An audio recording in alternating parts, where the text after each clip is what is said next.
and welcome to our first virtual concert of the season. My name is Vinny Santana, and I'm a violinist of the Griffin String Quartet. Today, we start a program with the first two movements of Dohnányi Serenade in C major for string trio. Ernst von Dohnányi was a very successful Hungarian pianist, composer, and conductor. His two biggest influences were Liszt on his piano playing and Brahms on his compositions. One thing that I find really interesting about Dohnányi is that, unlike most famous pianists of that time, he didn't limit himself to solo recitals and piano concertos, but also appeared to be very active in chamber music. This serenade for a string trio was written in 1902, and it's considered one of his best compositions. The first movement, it's a very energetic march with a few Hungarian folk music elements. And the second movement is this beautiful romance. It starts very calm with this beautiful solo from the viola, and then it transitions to a more fiery, appassionato conversation between the violin and the cello, and it ends again with this beautiful melody. I really hope you enjoy Dohnányi Serenade for string trio.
Thank you once again for being here, for supporting Midsummer's Music and the Griffin String Quartet.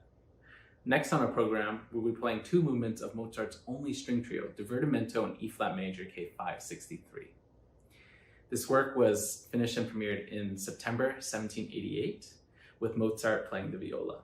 It was written after his final 3 symphonies, and during this time Mozart was in a lot of debt, and he wrote this for his friend and fellow Freemason Michael Puchberg as payment on a loan. This work, like I said, is monumental. In its entirety, it consists of 6 movements. The duration ranges between 40 and 50 minutes, longer than any of his string quartets. And it's a very demanding and virtuosic works for all 3 members. The 2 movements we selected to play today are the first movement, the Allegro, and the fourth movement, the Andante. The Allegro, the first movement, is a standard sonata form. It opens with Mozart outlining the E-flat major chord, a very heroic and powerful key. Throughout this movement, Mozart is rather operatic and virtuosic in his writing. You'll see a lot of scales between all 3 members and a lot of virtuosic leaps between all 3 members. But most of the melodies are very beautiful, tender, and can be sung. In the fourth movement, the Andante, Mozart plays with a very simple theme. He creates a theme and variation, and he transforms this theme throughout the whole movement. He takes us from very sad moments to very heroic moments. There's a minore in there that's reminiscent of earlier music, and then a maggiore that just demonstrates everyone's virtuosity. And there's clearly 3 different rules there. Like I said, it's a very demanding and monumental work. And Pro Arte String Quartet violist Sally Chisholm once described this work as having a few humiliating moments for everybody. Thank you once again for being here, and hope you enjoy.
Well, hello, my name is Allison Fleck. I'm Executive Director of Midsummer's Music, and you've just heard another fantastic performance by the members of the Griffin String Quartets.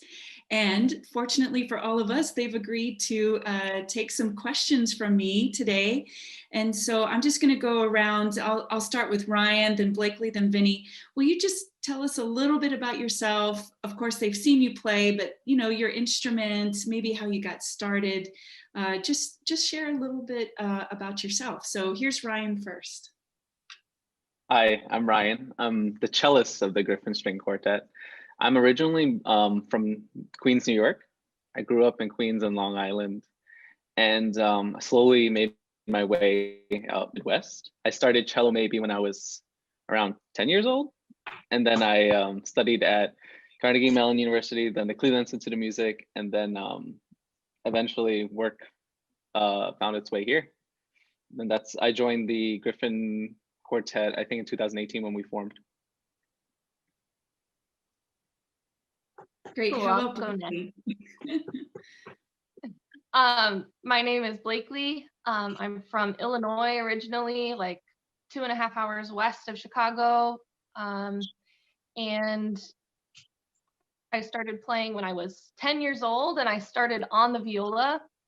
So it's always been my instrument and first love. I moved to Wisconsin in 2015 when I started my doctorate at UW-Madison. After graduating in 2018, I joined the Griffin when we formed. And Hi, Vinny? everybody. My name is Vinny Santana. I'm originally from São Paulo, Brazil. I play the violin, and I came to United States. Oh, I'm sorry, there's a cat behind me. Oh. I came to United States in 2012 to get my bachelor's degree at University of North Dakota. I know, very cold. And I got my master's at UW-Madison. I graduated in 2018, and I joined the Griffin String Quartet right after. That's great. So you all have mentioned about how you joined the Griffin in 2018, and that's when we started. That was the first residency for Midsummers, and we believe it's the first residency of this kind. We looked nationwide to find an example that meets this, and it's really a truly unique experience what you all are doing, because you're serving all of northeastern Wisconsin. You work in Green Bay and you work in Brown County. You've been down to Madison. You've been to Dakotas. You've been to Manhattan, Kansas. You've been in Illinois. You're also all the way up in Door County. So you really have covered a lot of territory, and you teach and you perform. But Blakely, here's kind of the ultimate question. When I was in school, I always thought my dream job was going to be to play chamber music. And fortunately, I can say I still get to do that. But here's where your situation, your Griffin is so unique. There's no conductor. You guys make your own rehearsals, you plan your own programming. Can you tell me a little bit about what this job is and what it means to you? Sure. This job is exciting, and we feel like it's a real honor to be able to spend our time in chamber music. We feel it's a real special thing to be able to make decisions together. There's something about, as you mentioned, the conductorless factor, where the responsibility level immediately goes up among all the members. And then it sort of becomes like a level playing field, which I really enjoy in our rehearsals, where we're able to make decisions together. And I don't think we've ever had any arguments in rehearsals, but we haven't always agreed on musical intention, or this resolution should be louder than the previous. But we always try everything. And I think that has helped all of us grow so much, that we experiment together. And I don't remember which one of these colleagues of mine once said that it's like having multiple teachers in the room. And I definitely agree with that. And not a teacher in the sense that someone's telling you what to do, but a teacher as in someone who presents new ideas. So it's really awesome to play chamber music with both of these guys, and that everyone brings new ideas to the table. With COVID, we're rehearsing in person less than we were before, just to be extra safe. So when those 2 weeks go by and we get together again, it seems like there's even more ideas that are overflowing. Oh, that's awesome. Ryan, I wanted to ask you and to address the idea that right now the Griffin String Quartet is really a Griffin trio, and it's too bad, when these changes happen. But at the same time, there's a new opportunity. I know that you guys are looking for another member who will join the Griffin, and that you've already started that interview process. I wonder if you could talk a little bit about trio repertoire, because you guys did. Of course, your first start with quartet literature, and now you've done some trio repertoire. What do you find is unique, different, better, worse, whatever about trio, and maybe just the process of when are we going to find out about the new member when that time is right? Thank you, Allison. Yes. So in my opinion, there's no greater repertoire in the world than string quartet. But string trio is pretty close. And on this program, we're playing a very substantial work in the Mozart Divertimento K563. And it's almost an insight into how Mozart would compose with one less player. And he takes the middle voices and distributes them evenly among everybody. So we're always playing like a mixture of melody and supportive roles. And it's really interesting to see, because in a lot of earlier string quartets, the cello role is just relegated to, I'm gonna play a bass line and everyone just do whatever. So it's nice to get a little bit of the inner voice and also the melody. And to be honest with you, I haven't experienced a lot of string trio in my entire playing career.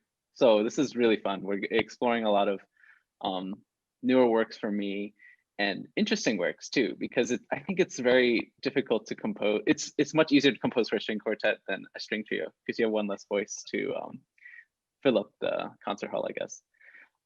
About the new member, we're really excited to be interviewing all of these candidates, and I think we're taking the process a little slow, mostly because of COVID.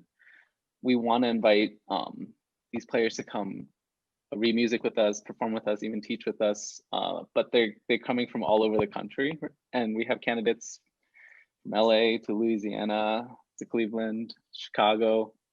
So we're just taking it slow, and hopefully by, I don't want to make any promises, but hopefully by the next fall 2021, we'll have a new member.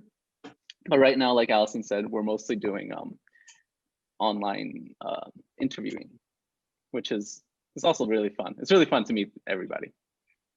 It must be a really interesting process for you guys to be in at this moment, to get to meet some of those candidates and find out how other people want to have chamber music be their dream job, as I think you guys have indicated to us that it is for you.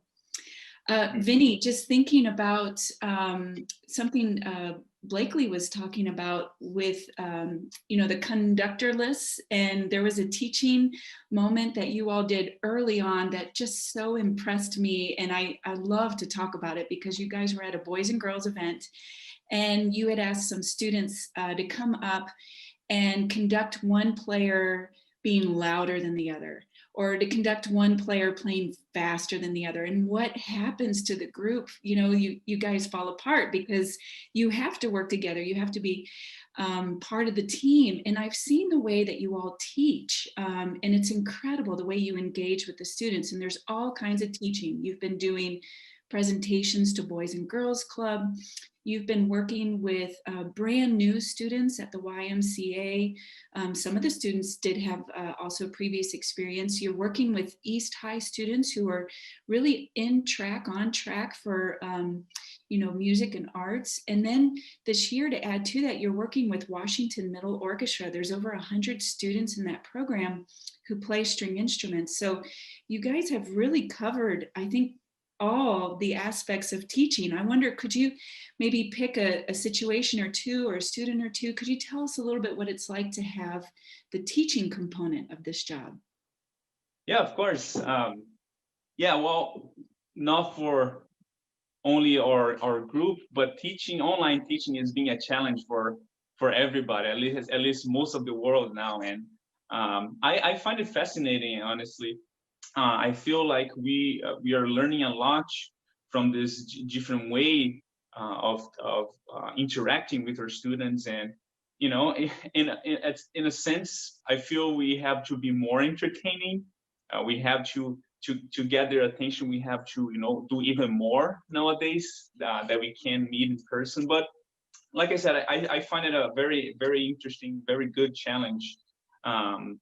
And like you mentioned, we are doing so many exciting projects this year, especially with Washington Middle.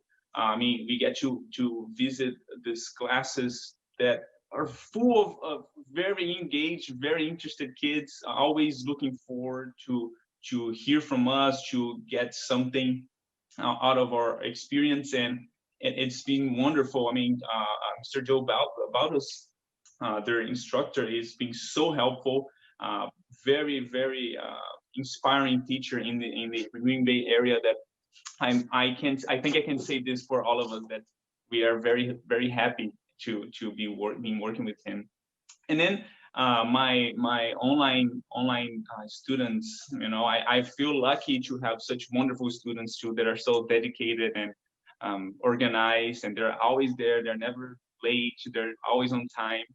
And it's being interesting to see how I know that we all know that they're going through hard times now with everything online, not only their music stuff, but their school as well. And just to imagine to being a kid or a teenager and have to do all of this organization, all of this planning in front of a screen. I really feel humble, to even think of how they've been keeping up with this pandemic. And I'm really happy. Really, I think they're doing a truly wonderful job, and I can't ask for better students. Wow, that's great. I have to say, Vinny, that as a parent of someone who's in middle school, two boys in middle school, I have watched what they've gone through. And then in my own professional life, like speaking with you guys online, I mean, we're all adapting. Even this is a little unique, right? Normally we'd be able to sit together and have the conversation. But you just gave to me something that I really appreciate, which is thinking about what would it have been like for us to be in middle school and high school and to be learning online. So I'm gonna file that away and keep it, because that's a really important point of all this, is that they are in a truly unique situation going through school this way. You said something else, which is you said you feel like you have to even be more entertaining. I don't know how you guys can do any more, honestly, because you guys are already, like, every time I see a video and a presentation, I think, wow, that is so great. For example, if people haven't been able to see your rosin eating zombies from outer space that you did for Halloween, I think that was just fantastic. And that was, geared towards young people, but I got the most comments from my adult friends, how much they appreciated and enjoyed that. So that's one holiday where you really featured entertainment.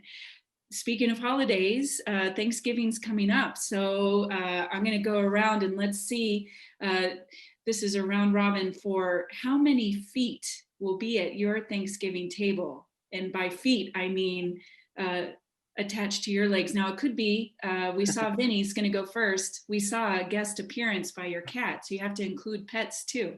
So how's your Thanksgiving plans looking, Vinny? Okay, well, I live in Madison here with my wife, and my brother-in-law is actually my roommate, and he also has a cat. So my wife and I, we have two cats, and he has one cat. So we live with three cats here, and well, we'll have what, 6 paws and then 3 humans, so 12. That's a lot of feet. That's a lot of feet. Blakely, how about you? How's your Thanksgiving looking? My husband and I will be home for Thanksgiving, missing our families for sure. We have one cat, so we will have 8 feet at our Thanksgiving dinner. I see the cat theme going. Ryan, how about you?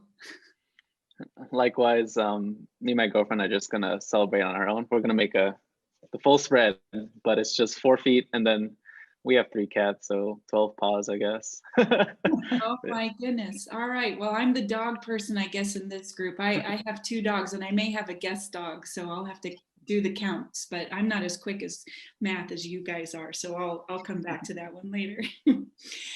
Blakely, could you tell us a little bit about your next program? You guys have one coming up. I believe we're going to release it on December 20th, so you must be preparing, I assume, now to think about that program. What can we look forward to? For our December program, you can be looking forward to some beautiful music, both in the holiday variety, and we'll also be playing variations from Bach's Goldberg variations for piano, arranged for string trio. And it's been absolutely amazing learning this together. We're learning so much about voicing and phrasing and character, and so we hope to show all of that to you at our December program. Great. Well, I'm just so grateful to all of you for spending a little bit of time getting to know what it's like to be a member of the Griffin, and to hear you play these wonderful programs. We'll let everybody know that they can always find more about you and about the residency if they visit the website. That's midsummersmusic.com. And of course, we've got our social media with Facebook and YouTube channels. So we look forward to hearing more from each of you in the future, and wishing you the happiest of Thanksgiving holidays. So thanks again for being here and for sharing the insight to your programming. Thank you, Allison. Thank you. Thank you.